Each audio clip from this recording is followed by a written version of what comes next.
Awal film kita akan dibawa ke sebuah bandara yang ada di negara Perancis, tepatnya di kota Paris. Di sana memperlihatkan seorang pria bernama Liu Jian yang baru saja tiba di bandara tersebut. Diberitahu kalau Jian adalah seorang agen rahasia terbaik yang berasal dari Tiongkok. Jian sengaja dikirim oleh pemerintahnya ke Paris untuk menyelesaikan sebuah kasus yang tak kunjung beres. Selesai mengurus paspor, Jian langsung pergi ke kota dengan menaiki taksi.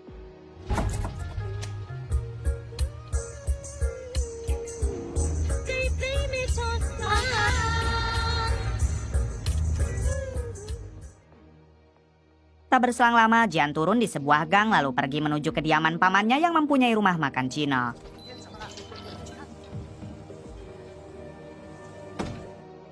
Setibanya di situ, Jian meminta izin kepada si paman karena dia berencana akan tinggal di sini untuk beberapa hari ke depan. Tentu saja si paman memberi izin lalu mempersilahkan Jian untuk beristirahat dulu.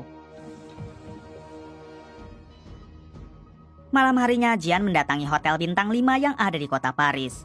Kemudian Jian menghampiri resepsionis dan menunjukkan selembar kertas dari atasannya. Setelah melihat kertas itu, si resepsionis pun mengantarkan Jian pergi ke suatu ruangan.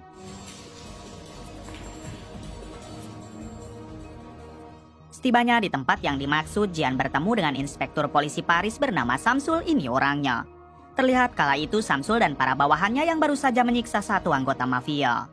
Kemudian Samsul menghampiri Jian lalu memintanya agar menyerahkan senjata yang ia bawa. Di sini Jian menjelaskan kalau dirinya adalah agen rahasia dari Tiongkok yang dikirim oleh atasannya untuk menyelesaikan kasus di Paris. Tampak Samsul yang sudah mengetahui hal tersebut karena sebelumnya atasan Jian sudah memberitahu Samsul. Misi Jian kali ini yaitu menangkap bos mafia dari Tiongkok yang selalu mengedarkan barang haram di kota Paris. Bos mafia itu juga diduga telah bekerja sama dengan beberapa oknum kepolisian, jadi Jian mengajak Samsul agar bersama-sama menyelesaikan kasus tersebut. Samsul pun mengiyakan ajakan Jian, namun karena ini wilayah Samsul, maka Samsul yang akan memimpin misi. Rencananya Samsul akan menangkap si bos mafia sekarang juga karena kebetulan 1 jam lagi si bos mafia akan singgah di hotel ini. Kemudian Samsul memerintahkan Jian dan bawahannya yang lain agar berjaga di lantai bawah, sedangkan dirinya akan stay di ruangan CCTV. Yep. Welcome to Paris, Johnny. So, what's on the menu tonight? 1 jam kemudian, si bos mafia akhirnya tiba di hotel itu bersama dengan beberapa anak buahnya. Si bos mafia langsung disambut oleh 2 wanita cantik yang terlihat begitu menggoda. Tak kuat menahan godaan dari 2 wanita tersebut, si bos mafia pun segera membawanya ke kamar dan berencana untuk menganu-anu. Come up and enjoy the show. Para anak buahnya sempat akan memeriksa kamarnya dahulu karena ditakutkan tidak aman. Namun si bos mafia yang sudah tidak tahan malah mengusir mereka untuk segera keluar. Ketika sedang pemanasan, satu wanita bernama Jessica meminta izin ke toilet dulu.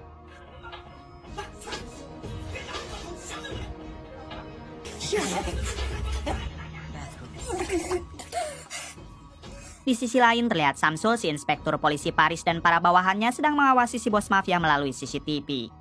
Tak lama Jian datang ke sana dan bertanya kenapa mereka belum juga melakukan penangkapan. Samsul menjawab tenang saja karena sebentar lagi semuanya akan selesai. Di waktu yang sama tampak si bos mafia yang sudah tidak kuat ingin beranu-anu, namun tak disangka wanita itu malah melakukan hal ini.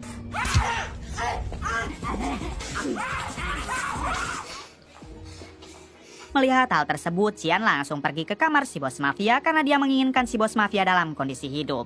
Setibanya Jian di kamar, ia berniat membawa si bos mafia ke rumah sakit karena jika sampai si bos mafia koit, maka para polisi korup yang selalu bekerja sama dengannya tidak akan terungkap. Namun bersamaan dengan itu Samsul juga datang, lalu menghabisi si bos mafia dan juga si wanita tadi dengan menggunakan pistol Jian yang sebelumnya dia sita. Jian yang menyaksikan hal tersebut seketika sadar kalau polisi korup yang selalu bekerja sama dengan si bos mafia adalah Samsul sendiri. Dan cepat Jian berusaha kabur dari sana dan terjadilah kejar-kejaran.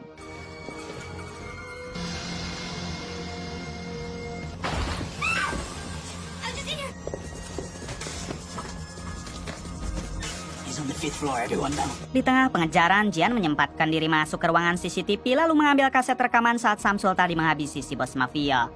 Selanjutnya, Jian kembali kabur dan terjadi lagi aksi kejar-kejaran serta tembak-tembakan.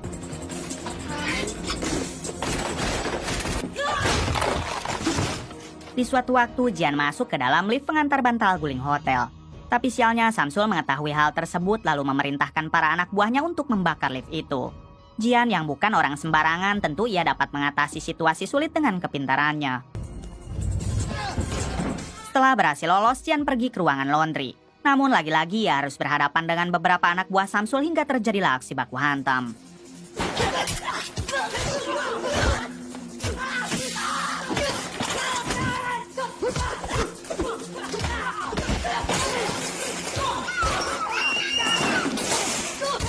Beruntung Jian dapat meratakan sebagian anak buah Samsul lalu kabur dengan nangkel di bawah mobil tamu hotel. Dengan sangat emosi, Samsul memerintahkan semua anak buahnya agar mencari Jian dimanapun berada. Apalagi Samsul tahu kalau Jian telah membawa bukti rekaman CCTV saat dirinya menghabisi si bos mafia dan satu wanita sebelumnya. Di hari berikutnya terlihat atasan Jian dari Tiongkok yang datang ke Paris untuk mengontrol misi Jian dan Samsul dalam memburu si bos mafia. Namun di sini Samsul memutarbalikkan fakta dengan mengatakan kalau Jian malah menghabisi si bos mafia dengan pistolnya sendiri. Akibat dari itulah mereka tidak bisa melanjutkan misi untuk mengungkap para polisi korup yang bekerja sama dengan si bos mafia. Bahkan untuk Jian sendiri sekarang telah kabur entah kemana. Mendengar penjelasan itu, atasan Jian tidak langsung percaya mengingat dia lebih kenal dengan Jian ketimbang Samsul. Apalagi Jian adalah agen rahasia terbaik Tiongkok yang tidak pernah gagal dalam misi. Kemudian si atasan memutuskan untuk menyelidiki kasus ini secara mandiri dan tidak perlu bantuan dari Samsul. Namun Samsul yang sadar kalau si atasan akan membahayakan dirinya, ia pun segera memerintahkan para anak buahnya untuk terus mengawasi si atasan tersebut. I want to know every move they make, every word they speak. I want them followed. I want their phones tapped. Sore harinya Samsul didatangi oleh Jessica, yaitu wanita malam yang kemarin ada di TKP pembunuhan si bos mafia. Ternyata selain berbisnis barang haram dengan si bos mafia, Samsul juga mempunyai bisnis pengenceritan yang salah satu pekerjanya adalah Jessica. Maksud Jessica mendatangi Samsul sebab ia ingin berhenti menjadi wanita malam. Akan tetapi Samsul tidak memberi izin, bahkan Samsul mengancam akan menculik putri Jessica jika ia sampai mengundurkan diri apalagi mencoba kabur. Kemudian Samsul memerintahkan supirnya untuk membawa Jessica kembali ke pangkalan mencari para pelanggan. Come on. Come on, do your fucking ass. Kebetulan sekali Jessica mangkal di depan rumah makan Cina milik paman Jian dan Jian sendiri berada di situ. Kemudian Jessica masuk ke dalam untuk meminjam toilet. Di sini Jian belum menyadari kalau Jessica adalah salah satu wanita yang ada di TKP pembunuhan si bos mafia kemarin. Selesai dari toilet, Jessica malah menyantap makanan yang sedang Jian makan karena dia begitu kelaparan. Melihat hal tersebut, Jian menjadi kasihan lalu ia memberikan 2 bungkus kerupuk kepada Jessica. I've been in Paris. I don't have time. Setelah Jessica pergi, Jian dihubungi oleh atasannya yang mengajak bertemu di sebuah kapal. Tanpa menunggu lama, Jian segera pergi ke sana untuk menemui si atasan.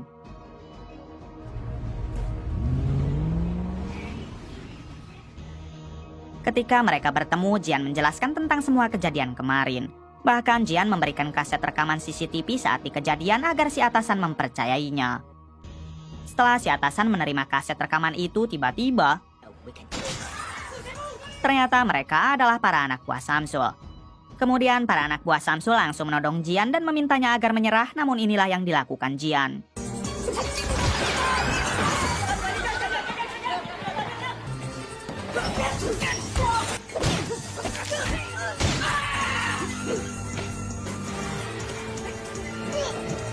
Di tengah aksi baku hantam, Samsul datang dari atas jembatan lalu menembaki Jian. Beruntung Jian dapat menghindari setiap tembakan lalu segera pergi dari kapal tersebut.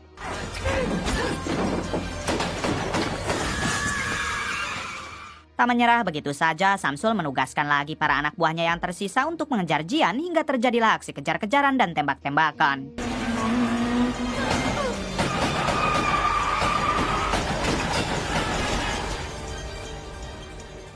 Setelah kejar-kejaran yang sangat melelahkan, akhirnya Jian dapat kembali lolos dengan menaiki kereta.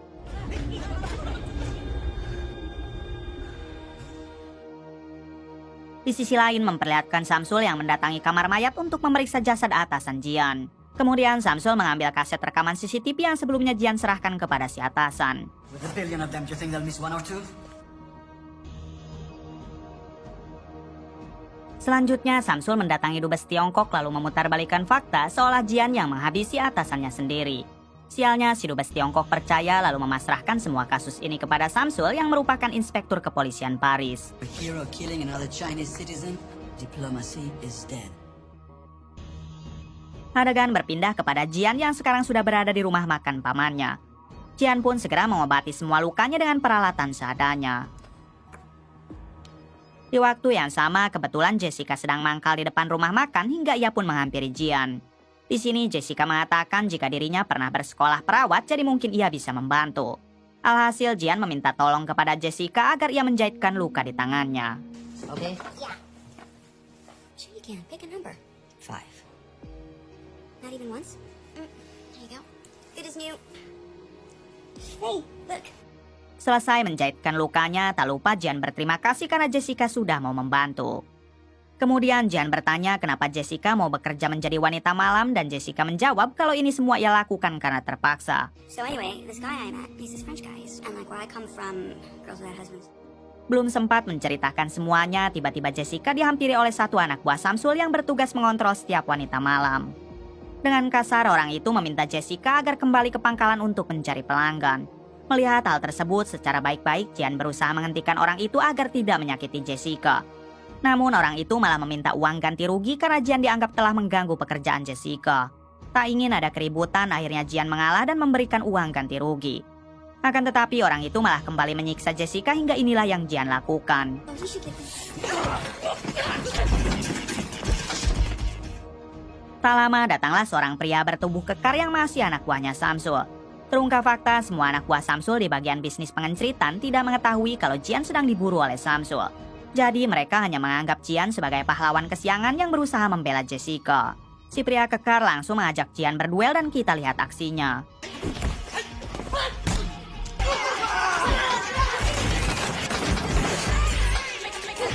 Hingga pada akhirnya dengan jurus pukulan super Jian dapat menumbangkan pria tersebut. Bersamaan dengan itu datanglah supir Samsul yang langsung memberondong Jian dengan tembakan.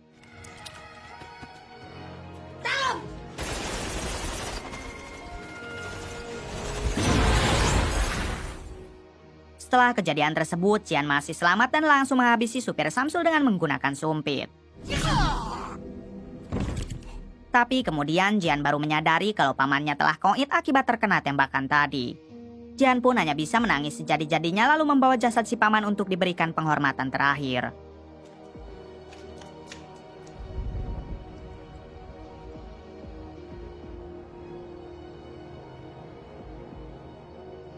Selanjutnya, Jian menyalahkan Jessica atas kematian si paman. Karena seandainya Jessica tidak datang ke rumah makan, maka dipastikan si paman dan dirinya tidak akan terlibat masalah. Jessica menjelaskan meskipun ia tidak datang, Jian tetap akan diburu oleh orang-orang tadi karena mereka semua adalah anak buah Samsul. Mulai dari sinilah akhirnya Jessica berkata jujur kalau dirinya adalah wanita yang dipaksa menjadi kupu-kupu oleh Samsul. Bisnis Samsul bukan hanya mengedarkan barang haram melainkan pengenceritan juga. Sebenarnya Jessica sudah tidak mau bekerja untuk Samsul, namun dia selalu mengancam akan menculik putri Jessica jika Jessica berani menolak. Mendengar semua penjelasan itu, barulah Jian tahu kalau orang yang menghabisi pamannya tadi adalah anak buah Samsul. Jian juga berjanji tidak akan membiarkan Samsul menculik putri Jessica sekaligus memberi pengamanan untuk Jessica asalkan dia mau bekerja sama. Jessica pun setuju lalu mereka segera mengatur rencana untuk menumbangkan Samsul.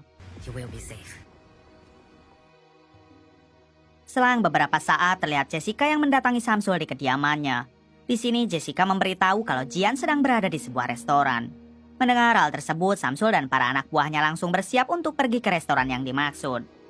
Namun sebelum itu, Samsul memborgol dulu Jessica karena jika sampai ia berbohong maka Samsul akan menghabisinya. Kemudian Samsul dan kelompoknya pergi sedangkan satu anak buahnya diperintah untuk menjaga Jessica.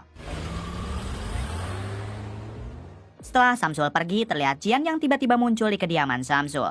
Karena ternyata semua ini adalah rencana Jian dan Jessica untuk mendapatkan kembali kaset rekaman CCTV yang kemarin Samsul ambil. Kemudian Jian menunggu di parkiran sedangkan Jessica berusaha merayu si penjaga dengan mengajaknya beranu-anu. Namun sebelum itu Jessica meminta si penjaga agar membelikan dulu roti karena dia sangat begitu lapar. Ketika si penjaga pergi, Jessica langsung melepaskan borgol di tangannya lalu mengambil kaset rekaman CCTV di ruangan Samsul. Alhasil saat si penjaga kembali, ia dibuat terkejut saat melihat Jessica yang sudah tidak ada. Selanjutnya Jessica mendatangi Jian yang sudah menunggu di parkiran dan segera menyerahkan kaset rekaman itu kepadanya. Lalu Jian bertanya di mana putri Jessica berada karena sebentar lagi Samsul akan mengetahui hal ini dan yang pasti menjadi sasaran adalah putri Jessica. Jessica mengatakan kalau putrinya berada di panti asuhan yang tak jauh dari sini. Tanpa menunggu lama, Jian dan Jessica pergi ke panti asuhan itu sebelum keduluan oleh Samsul. Di waktu yang sama terlihat Samsul yang baru tiba di restoran. Lalu ia dihubungi oleh si penjaga tadi untuk mengabarkan kalau Jessica telah berhasil kabur. Dengan cepat Samsul meminta para anak buahnya untuk menculik putri Jessica yang berada di panti asuhan. 15 menit kemudian terlihat Jian dan Jessica yang baru sampai di panti asuhan dengan menggunakan taksi. Kemudian mereka berdua masuk ke dalam untuk membawa putri Jessica. Setibanya di kamar, Jessica segera mendekati ranjang putrinya yang terlihat sedang tidur pulas. Namun ketika Jessica membuka selimut, tiba-tiba ternyata para anak buah Samsul sudah duluan datang ke sana hingga Jian langsung melawan mereka semua.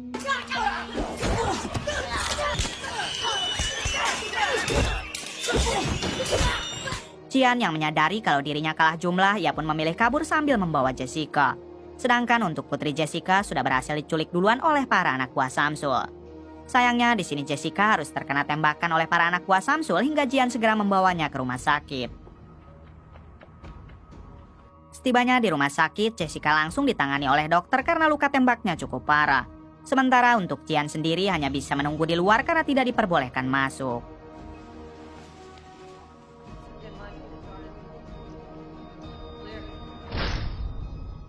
Singkat cerita, Jessica kembali sadar setelah mendapatkan pertolongan dari dokter. Di sini Jessica memohon kepada Jian untuk menyelamatkan putrinya yang diculik oleh Samsul.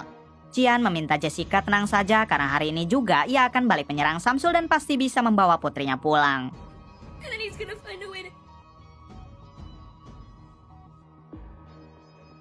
1 jam kemudian terlihat Samsul yang sedang berada di kantornya sambil menyandera putri Jessica.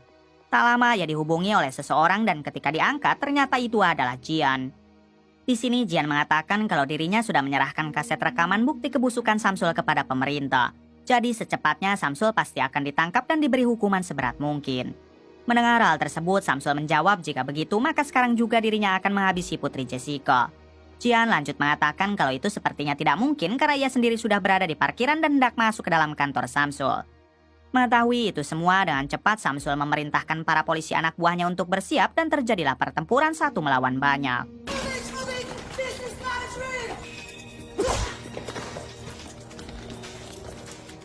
Di suatu ketika, Jian salah masuk ke ruangan karena ia malah memasuki ruangan para anak buah Samsul yang sedang latihan taekwondo. Mau tidak mau, Jian harus melawan mereka semua dan inilah aksinya.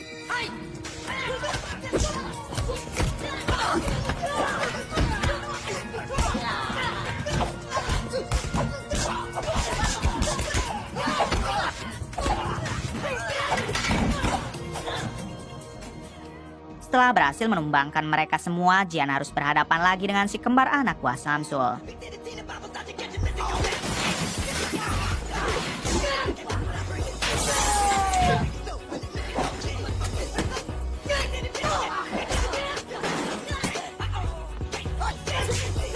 Pertarungan itu berlangsung cukup lama sampai pada akhirnya Jian dapat menghabisi si kembar anak buah Samsul.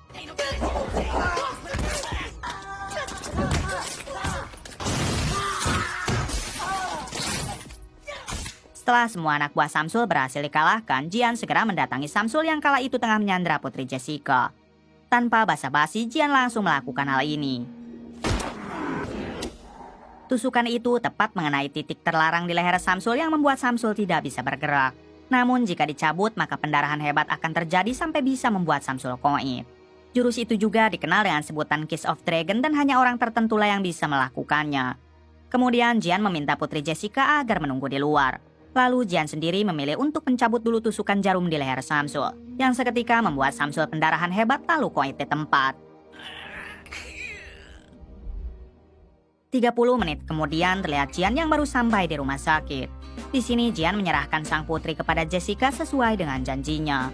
Terlihat Jessica yang begitu bahagia lalu kemudian film pun